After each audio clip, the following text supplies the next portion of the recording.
Are measured with percentage error 1%, 2%, 3% and 4% respectively. Quantity P is calculated as follows. ठीक है भाई, याद होगा तो मैंने इसका कॉन्सेप्ट आपको पहले ही बता रखा है। इस टाइप के क्वेश्चन में बस आपको क्या करना होता है, जो क्वांटिटी आपको दी हुई है उसको उठाओ और जो भी फॉर्मूला दिया हुआ है उसके लिए उस फॉर्मूले को आप एज इट इज लिख लो। ठीक है, फिर परसेंटेज में आपको वैल्यू दी हुई है परसेंटेज एरर, तो इसको जब हम लोग डायरेक्ट फॉर्मूला लिखेंगे तो क्या लिखेंगे, delta P upon P into 100। ठीक है, ए क्यूब का जब हम फॉर्मूला लिखेंगे तो जितनी भी पावर होगी वो हमेशा पहले आ जाएगी। ठीक है, डेल्टा ए अपॉन में ए इंटू 100, फिर प्लस बी स्क्वायर में 2 पावर है तो 2 पहले आ गई, डेल्टा बी अपॉन में बी इंटू में 100। बात क्लियर। तीसरा सी, अब आपको सिर्फ और सिर्फ ऐड ही करना है सारी क्वांटिटीज को। सी की पावर 1 है तो डेल्टा सी अपॉन सी इंटू 100 और फिर डेल्टा डी अपॉन में डी इंटू में 100। बात क्लियर। अब ये जो वैल्यूज आई हैं आपकी, ये किस में है, ये सारी की सारी परसेंटेज है। ये अगर आप देखो तो ये ए की परसेंटेज एरर है, ये बी की परसेंटेज एरर है, ये सी की परसेंटेज एरर है और ये डी की परसेंटेज एरर है। अब आपको ए बी सी डी के देखो परसेंटेज एरर डायरेक्टली ऊपर दी हुई है, उठा के रख लो। तो 3 इंटू ए के लिए 1% प्लस 2 इंटू बी के लिए 2% प्लस 3 सी के लिए 3% प्लस डी के लिए 4%। मजाक ही था क्वेश्चन में।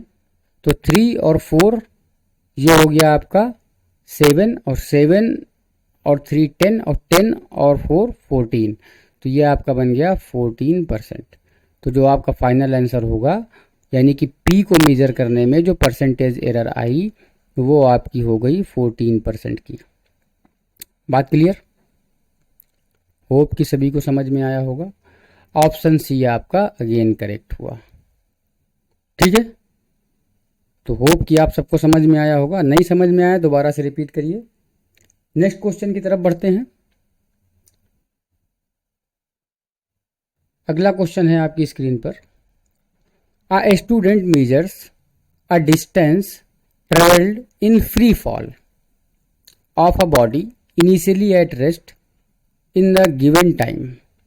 He uses his data to estimate g, the acceleration due to gravity. If the maximum percentage error in measurement of distance and time is E1 and E2 respectively, the percentage error in estimation of g. अब ये question अगर आप पढ़ोगे तो बड़ा सा confusing लग रहा है, लेकिन यहाँ पे क्या बताया गया है कि एक स्टूडेंट ने फ्री फॉल की कंडीशन को फॉलो किया है। फ्री फॉल का मतलब कि जैसे मान लो ये आपका एक ग्राउंड है, दिस इज ग्राउंड। आप ग्राउंड से कुछ हाइट पे हो, लेट से ये h हाइट है आपकी। ठीक है, इस h हाइट से आपको रेस्ट में, मतलब आप इनिशियली रेस्ट में थे और आपको छोड़ दिया जाए। ठीक है, तो आप एक्सीलरेशन ड्यू टू ग्रेविटी की वजह से, यानी गुरुत्वाकर्षण की वजह से आप नीचे की तरफ गिरोगे। इसी प्रोसेस को हम लोग बोलते हैं फ्री फॉल। बात क्लियर। अब यहां पे क्या बोला गया है, इनिशियली एट रेस्ट, यानी इनिशियल वेलोसिटी इसकी क्या होगी, 0 होगी। ठीक है, और आपको साथ में क्या क्या दिया गया है, डिस्टेंस दी गई है और टाइम दिया गया है। तो हमारे पास अगर आपको याद हो तो 3 इक्वेशन ऑफ मोशंस होती हैं, जिसमें से हम लोग सेकेंड वाली यूज कर सकते हैं, H is equal to U T plus half G T square. G क्या है, एक्सीलरेशन ड्यू टू ग्रेविटी। अब इनिशियल वेलोसिटी 0, तो मतलब कि यू टी वाला टर्म क्या हो जाएगा, 0 हो जाएगा। तो एच बराबर आपको क्या मिल जाएगा, 1/2 जी टी स्क्वायर। तो आपको एस्टिमेट क्या करना है, बोला गया है परसेंटेज एरर आपको कैलकुलेट करनी है जी के लिए। तो g को आप एक साइड रोक लो, बाकी सबको मल्टीप्लाई कर लो, तो ये 2h अपॉन में टी स्क्वायर आ जाएगा। आ गया? बात क्लियर? यहां तक कोई समस्या हो तो बताओ भाई। ठीक है, अब आगे बढ़ते हैं। अब फॉर्मूला अप्लाई कर लेते हैं। फॉर्मूला बिल्कुल सिंपल सा ही, जो हमेशा चलता चला आता है। क्या आएगा? 2 से हमको कोई मतलब नहीं, 2 हमारा नंबर है, तो 2 में कोई भी एरर नहीं आएगी। एरर किस में आ सकती है? h को मेजर करने में और t को मेजर करने में। तो हम लोग क्या फॉर्मूला लिखेंगे?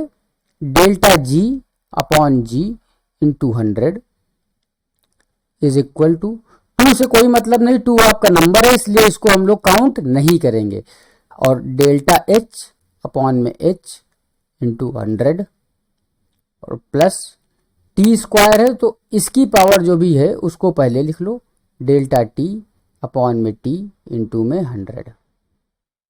ठीक है, अब आप देखो यहां पे आपसे बोला गया है डिस्टेंस को मेजर करने के लिए E1 और टाइम को मेजर करने के लिए E2 परसेंटेज एरर है, तो रख लो। तो h के लिए E1 आ जाएगा और टाइम के लिए 2E2 आ जाएगा।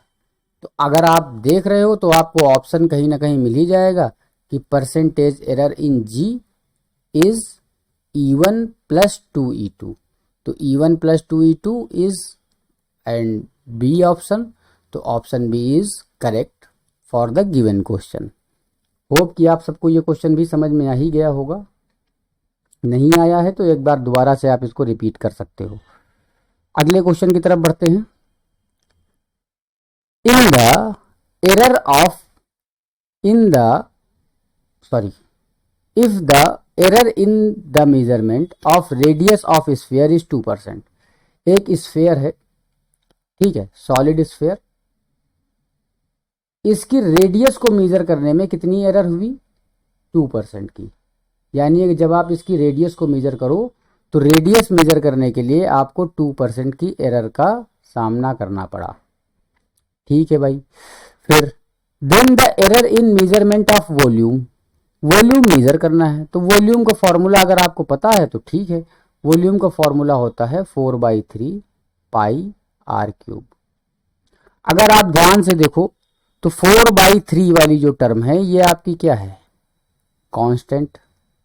ठीक है, तो इसमें तो कभी एरर आने वाली नहीं। तो जब भी हम फॉर्मूला लिखेंगे इसके लिए परसेंटेज एरर का, तो dv/v into 100 is equal to, इस कांस्टेंट टर्म को इंक्लूड नहीं करेंगे, सिर्फ किसको इंक्लूड करेंगे? आर क्यूब को। तो पावर जो है वो पहले आ जाएगी और delta R upon R into 100 बन जाएगा। बन गया? वैल्यूज रख लो। Delta R upon R into 100 की वैल्यू आपको डायरेक्ट दी हुई है। आर के लिए परसेंटेज एरर कितनी है? 2%, तो मल्टीप्लाइड विद 2%, तो ये आपका डायरेक्ट आंसर हो जाएगा 6% का। होप कि ये क्वेश्चन भी आपको समझ में आया होगा। Your D option is correct option. बात क्लियर? अगर आपको ये वीडियोस हेल्पफुल लगे तो अपने दोस्तों तक शेयर करिए, ठीक है, और बने रहिए हमारे साथ।